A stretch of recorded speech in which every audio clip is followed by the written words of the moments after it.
And then a controversy arose in the evangelical world in the mid-90s over the issue of gender language. When I read some of the attacks that were being made against the use of what we call gender inclusive or gender accurate language, those attacks were just really wrong linguistically. They were very naive linguistically. They were missing the point of how language functions. So I began to write in response.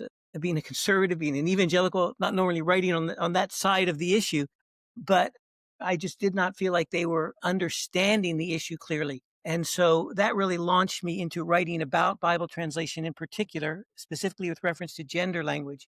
And that expanded to more comprehensive writing on translation in general and what makes a translation accurate, what makes a translation good. So that's kind of got into it. Eventually, I got asked to join the NIV Committee, the New International Version Committee, probably primarily because of my work. My work had been defending some of the things they were doing, and they appreciated that and felt like I'd be a good contributor to the NIV Translation Committee. Interesting. I recently watched a short interview with D.A. Carson on that subject, and he was speaking of, some of those questions as to why was it the 2011 didn't take? It's the TNIV that did not take. Yes, Today's the New TNIV. International Version. Yeah, that was severely attacked.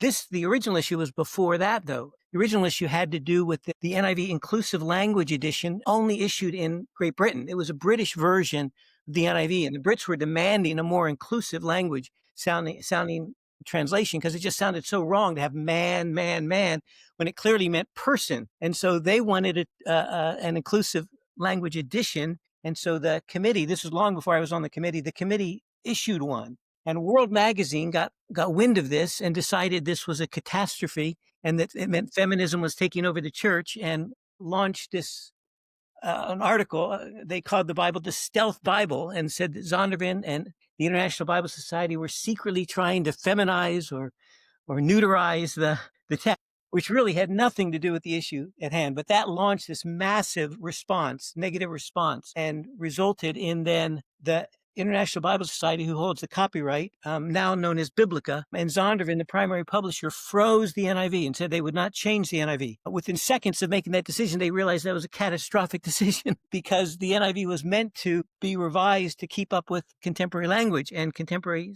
scholarship. So what they did is they made a second catastrophic mistake after freezing the NIV, and that is launching a competitor, the TNIV, today's New International Version, which was to carry on the progressive translation philosophy of the NIV, because the NIV had to be revised. That was part of its mandate. Well, the TNIV, the opponents who were angry about the inclusive language edition in Britain were furious now that they would go ahead and do it anyway. I think it was a mistake to launch a competitor. It's like Coke and New Coke. Are you sure you really want to do that? But of course, hindsight is 2020, so I can't blame them. But the TNIV never went anywhere. And so finally, Zondervan and Biblica stepped back and said, they brought in a consultant who examined the whole issue and said, here's your problem. You should never have frozen the NIV, first of all. You should never have launched a competitor. And so they reversed both those decisions, unfroze the NIV, and commissioned the Committee on Bible Translation to revise the text in an accurate way towards more gender inclusive language. And so we went through every gender reference in the entire Bible and examined it.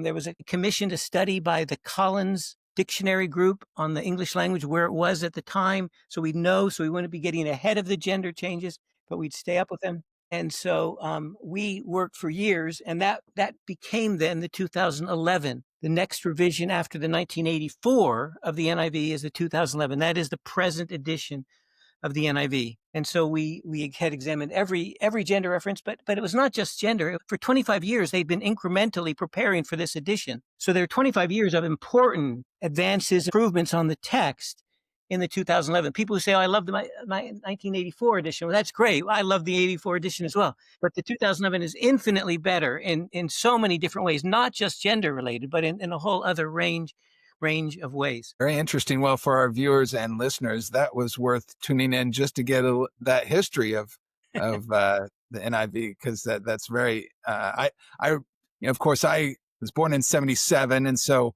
I was learning from the King James initially, and then the NIV came out 1984, I think. Was that correct? 78 originally, yeah.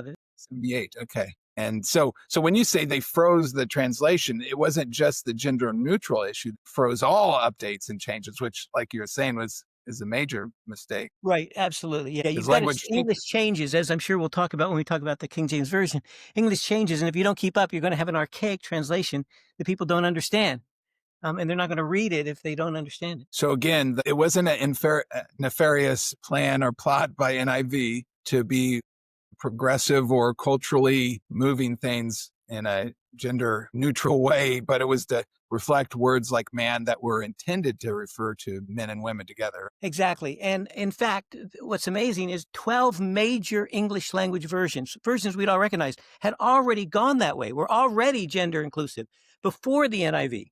So the NIV was lagging way behind in terms of that. People don't realize that, but they weren't the NIV, which was the premier evangelical translation. And so one title of an article in Christianity Today said, "Hands off my NIV." And this is my translation. You can mess with that NRSV, right? That's for scholars and liberals, but don't mess with my NIV. And so that's when things really exploded. And I think I was in college when the TNIV came out. So what year was that? Because I remember the backlash that came with that, and I Yeah. heard both sides of that argument. Was it 2004? I'd have to check on that. You made an important point that I was going to follow up on, and that is we haven't even talked about the nature of these changes. I don't know if we should move. It relates to what are called masculine generics. In some languages, in some languages, every word, every noun has gender, masculine, feminine, sometimes neuter. And that gender has nothing to do with the meaning of the text. It's of the words. It just is part of the category of that word. And many languages use masculine generics. Greek uses anthropos, for example, which means person or human being, but can also mean man. It can refer to a male or it can refer to people in general. In English, we used to use the word man a lot in that way. Man should not live by bread alone, for example. That means human beings, of course. But in contemporary English, man is really rarely in many ways used in that generic fashion any longer. And so instead we say people or human beings. And really all we're doing is we're keeping up with the contemporary English by changing anthropos to human beings or person when that's what it means, because that's a more accurate translation. It's more precise and therefore it's more accurate. So that's really what this issue is all about. It's where is the English language today? What words do we use to express when we're talking about men and women, as opposed to referring exclusively to men or exclusively to women? The NIV kept all of the references to men, male, and all the references to women, female. It's only when it was a generic reference referring to both men and women that they used a more generic term like person. Very good. Well, we'll get into that even more maybe a little bit later in the episode.